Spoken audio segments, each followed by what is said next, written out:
Hello everyone, back to today's third video. So we've done two videos so far. This is your third and final video for today.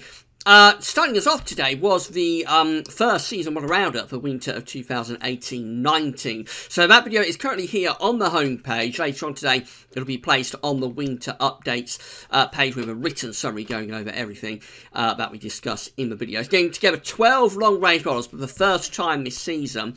See what they're all showing for winter of 2018-19. Bit of a mixed bag, but some quite interesting models are within the 12, so have a look at that and see what you think to that. As I said, later on today, it'll be placed on the winter updates page with a written summary as well. Of course, we also released a weekend forecast. That's on the weather for the weekend page, and you can get that here from the homepage. So, it turns out that we are going to have another mainly dry week down in the south. A little bit more unsettled at times up in the north. Temperatures very up and down. There's going to be some quite warm afternoons in the south, but there's also going to be some quite cold nights. Some days will be quite chilly as well. So, real mix of temperatures. But the emphasis is on dry weather for the south. I'm going to pick up that storyline for today's third and final video going further into October. We're also going to have a look at what's happening in the tropical Atlantic, so I'm going to bring you up to date with all of the latest developments. So we've been doing videos over the past few days, and the suggestion has been for a little bit more unsettled weather through October. There's a bit of doubt about that now, in both the shorter range output and also CFSV2. So I'm going to bring you up to date with all of the developments that are taking place today, right now. We're going to start off having a look at the tropical Atlantic, though. So things are turning a little bit quieter in the tropical Atlantic. We only have one area of interest now, which is Tropical Storm Leslie here in the middle part of the Atlantic Ocean. The latest information with Subtropical Storm Leslie is that it's giving sustained winds of 45 miles an hour. There will probably be gusts up to 70, 80 miles an hour with that storm as well. Now, the track of Subtropical Storm Leslie is to move further down towards the tropics. So that's the current position. And by the middle of the week, we're forecasting Leslie to be somewhere around here. Now you'll notice the S's are changing to H's there, so it does look as though by the middle of the coming week Leslie might actually go up to a hurricane. At the moment we're only looking at a Category 1 or Category 2 hurricane, but it looks like we're going to get further strengthening of Leslie over the coming few days, all out in the ocean, nowhere near any land area to middle of the week anyway, but not all that far away from Bermuda, so I suspect in Bermuda they'll be keeping sort of a watchful eye on what Leslie is doing. But certainly the forecast there from National Hurricane Centre is taking Leslie from a storm to a hurricane as we get through to the middle of the coming week, so we'll be keeping an eye on what's happening with Leslie in the days ahead. Otherwise, as I said, things have turned a lot quieter. Got rid of Kirk from the tropical Caribbean area of the Atlantic, and there's no real areas of interest at the moment. So other than Leslie, things are now a little bit quieter. Central England temperature from Hadley is looking like that. Provisional up to yesterday, 28th of September. We're standing at 14.2, an anomaly of only half a degree now above average. I'm going to tick down a little bit more over this weekend. It's a cold night last night in the Midlands. So when we get to the end of the weekend, I suspect we'll be down to around 14.0. And then, of course, it's the 1st of October on Monday, so we'll get the CET for September in on Monday.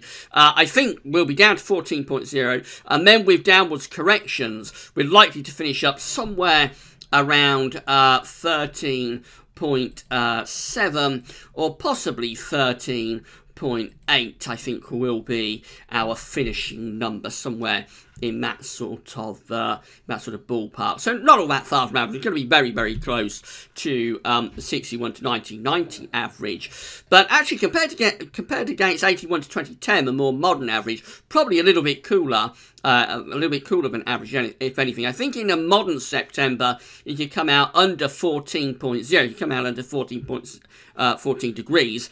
in the 13s. In a modern September, you probably had quite a cool month. So we'll see how that finishes up, but it looks like it is going to be under 14 Celsius, and quite a surprise compared to where we started at the beginning of the month, where it was over 17 degrees. Of course, next week we'll have the full stats in for the UK as well, and then when they come in, we'll be able to start getting some analogues together for the winter, in the winter updates. We'll be able to start getting some analogues together for September in terms of its temperature and precipitation anomaly. So all that will start within the winter updates in the next week or two. Right, so doing a little bit of forecasting then, we've got the 500 millibar height anomaly flowcharts from Penn State University. The ECMWF is here on the top, and the GFS is on the bottom. 500 millibars, 8 feet, is an area in the absolute high pressure and low pressure up being moved around by the jet stream running above. Red extrapolates to high pressure, blue extrapolates to low pressure. Interestingly, we're seeing some quite extensive northern blocking appearing very close to the North Pole up there. Not in a position to impact our weather for the time being, but it is an interesting sign that we have got a big blocking feature setting up more towards the Pacific side of the Canadian side of the North Pole. For us, actually, we've got this deep area of below average heights around Greenland and Iceland, and a jet stream, which is quite a strong jet stream initially, coming across the Atlantic, but then weakening a little bit, actually. So we are taking some of the energy into Scandinavia. We're also sending some of the energy down there into some parts of Europe. So actually almost a split jet is appearing there. And you normally get a split jet when you've got an area of high pressure somewhere across Central or Northern Europe to break the jet stream in two. So there's no real indication why there should be a split jet actually going on there, but it is very close to a split jet that we're seeing in the 7 to 10 day time frame. So low pressure is out in the Atlantic. It is quite unsettled, but maybe not as unsettled as the ECM was showing a day or so ago. Now this is the GFS. It does look quite different. The below average heights are out there in the middle of the Atlantic to the south of Greenland, but we're actually under an area of above average heights in the 7 to 10 day time frame, with a ridge across central and northern parts of Europe. The flow and the jet going something rather like that. So no split jet, just takes the energy up to the north and then pushes it southwards through Scandinavia into northeastern Europe. Notice again quite a lot of extensive blocking there, almost over top of the pole, but a little bit more towards the Pacific and Canadian side of the pole, if anything. But certainly quite interesting to see such extensive high pressure setting up right over the top of the North Pole through the early part of October. They are the mean flow charts for 7 to 10 days time, by the way, so that'll take us to around the 9th of October. These are GFS temperature and precipitation ensembles for the next 2 weeks. We're looking at Lyme Regis today. So the red line here is the upper air temperature average for Lyme Regis. Going quite cool in the next couple of days. Actually going cold for the start of the coming week. Might even be a little bit of winteriness over the Scottish mountains on Monday, and probably a pretty substantial frost so early in the season for northern parts of the country. Anyway, I'm talking about proper air frost, I think, on Monday morning for Scotland and northern England. Ground frost further south probably. Through the course of next week, the upper air temperatures are lifting up a little bit, so going a bit warmer through the middle part of next week. And then it looks like we've got another drop in the upper air temperatures towards the end of next week. Through the second week of October, which is this period just here in the extended range, overall a little bit on the milder than average side with the upper air temperature. But if you're under high pressure, that's not necessarily representative of the conditions you'll be getting on the surface in October. Precipitation-wise, for the next few days, looking very dry. The end of the coming week and then into second week of October, looks like it's turning a little bit more unsettled, but you wouldn't say there's a huge number of precipitation spikes there at all. Right at the very end, we're talking about the middle of October now, just signs that perhaps the precipitation spikes getting a little bit more substantial. But overall, that's a pretty dry ensemble, really, for what is now, at this point, the middle of autumn. So October middle month of the autumn. That's a pretty dry ensemble, I have to say. And as I say, we've been talking in the videos recently about the chance of more unsettled conditions in October. Certainly from the GFS and its ensembles, there is quite a bit of uncertainty creeping in now about this. Will a high pressure, in fact, turn out to be stronger than a lot of model output was anticipating just a couple of days ago? We'll have to wait and see, but certainly this more unsettled spread in October is a little bit doubtful, I think, today. Temperature anomalies from the 29th of September to the 7th of October are coming out a little bit cooler than average. Notice quite cold up over Scandinavia, particularly Norway, substantially above average there. For us, we're not as cold as that, but we are on the cooler than average side by around a degree or so. So a little bit chilly in the week ahead, and still very dry. So this is the precipitation anomaly from 29th of September to 7th of October, drier than average, particularly so for England and Wales. So this is how the GFS is looking on Tuesday. It's all covered by the weekend forecast, of course, so I'll rattle through this very quickly. Essentially, high pressure will keep a lot of dry weather going in the south, always more unsettled up in the north. There's a bit of doubt about Friday to Saturday with that area of low pressure. How much is it going to deepen? Will it bring a spell of wet and windy weather Friday to Saturday, or will it be insubstantial cloud, wind and rain? We'll have to wait and see about that. Once that low pressure gets out of the way, though, the GFS wants to build the high pressure back in again. So we're going up to day 10 with high pressure dominated weather. That is the chart for day 10, Tuesday 9th of October, and high pressure is back in control. So even if it does turn a little bit wet and windy around Friday or Saturday, it might not be very long at all before we get ourselves back to high pressure. In more extended range, we start to try and inch that high pressure up towards Scandinavia, interestingly. So this is Wednesday the 10th, high pressure reaching to Scandinavia. And then in the very extended range, it is quite interesting what's happening there, because we have got hints of retrogression of the high pressure beginning to appear. So here we are on the 13th of October, with high pressure then ridging from Scandinavia through northern parts of the UK, and heading increasingly towards Greenland and Iceland. The very end of the GFS run, which is Monday the 15th of September, we've taken that high pressure from Scandinavia and set it up around Iceland and Greenland, which is starting to pull down very cold air into Scandinavia. We're just on the periphery of that cold air on the eastern side of the country. But I'll talk you through that progression again. So let's go back to Wednesday the 10th, where we've got the high pressure ridging up to Scandinavia. When you get retrogression, you are taking the high pressure from east and sending it west. You're taking it in that direction, which is going against the zonal flow. The zonal flow is normally west to east. So everything, when the weather system is working as it normally does, everything goes from west to east in the northern hemisphere. That's the zonal flow, and our weather typically will be travelling from west to east. It's a reason we're relatively mild in winter, because we expect to get westerly winds coming in off the warm ocean, but also bringing outbreaks of rain. So the normal flow is a zonal flow, which goes from west to east. That's normal. But sometimes you can get retrogression taking place. When you get retrogression taking place, you are taking the high pressure from east to west. So you're pushing it against the zonal flow in that sort of direction. We call that retrogression.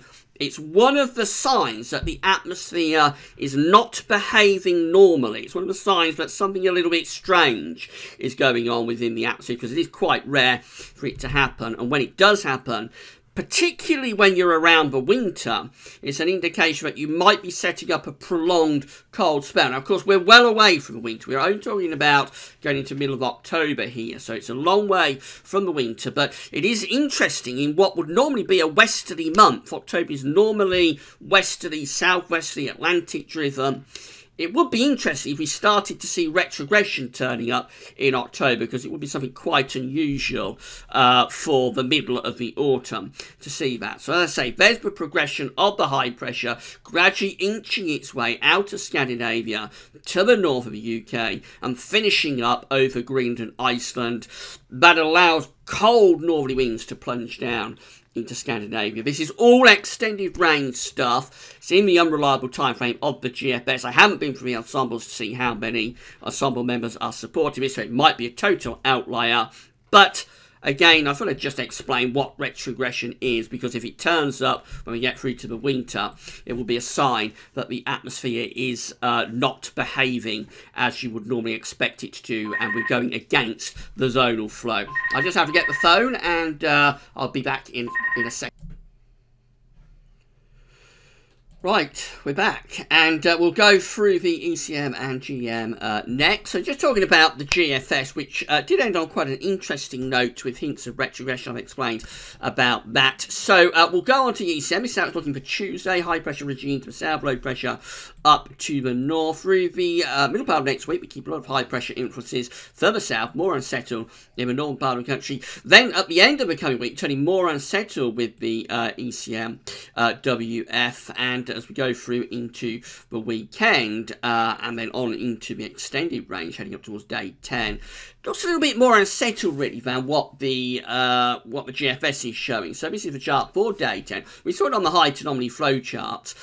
So we've got a bit of an Atlantic flow coming in here with high pressure to the south, to the southeast. That looks rather unsettled, particularly for the north and west. There'd be some bouts of rain. High pressure not quite as influential with the ECM as it is with the GFS. But the rain, again, it's mainly restricted up to the north and west. The south-southeast, even up to day 10, we'll get quite a bit of dry weather. And finally, we've got the GEM, and again, high pressure to the south, low pressure to the north through much of the coming week, but then turning wet and windy at the end of the week. This is midnight Saturday, proper area of low pressure across Ireland, so that's really wet and windy weather spreading in across the country. Going up towards day 10, we look like that, building a ridge to the east with low pressure out to the west. So again, a little bit more unsettled than what the GFS is showing in particular, not as strong with that ridge, but I think the general emphasis is probably, even if we do get that spell of wet and windy weather around Friday and Saturday, it may not be all that long before we get ourselves back to high pressure. Just show you the latest run of the CFS V2 for the next month. These are the 500 millibar heights, break it down into week periods. The first week period will take us from the 29th of September to the 5th of October. With high pressure out to our west and low pressure to the east, we bring the wind down from the northwesterly direction. So it's quite cool.